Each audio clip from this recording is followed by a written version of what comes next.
Hey there, fellow DIY enthusiasts. Welcome back to our channel, where we break down appliance fixes in a simple, straightforward way. Today, we're diving into the Kenmore washing machine E10 error code for 2025 models. If your machine is flashing that pesky E10, don't panic. It's often a quick fix that you can handle at home. Let's get started. First off, what does the E10 error mean?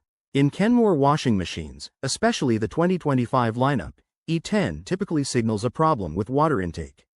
This could be due to issues like low water pressure, a kinked inlet hose, or even a clogged filter.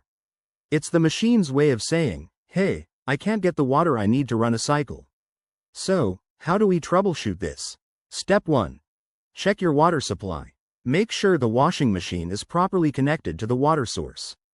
Unplug the machine, turn off the water valves, and inspect the inlet hoses for any kinks, bends, or blockages. Straighten them out if needed and ensure they're securely attached. Next, Step 2. Examine the filters.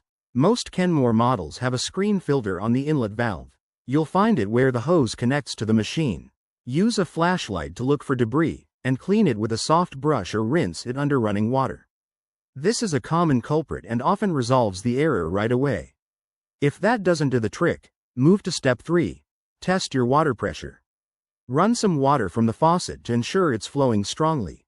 If it's weak, you might need to check your home's water supply or call a plumber. Sometimes, resetting the machine helps. Just unplug it for a few minutes and plug it back in.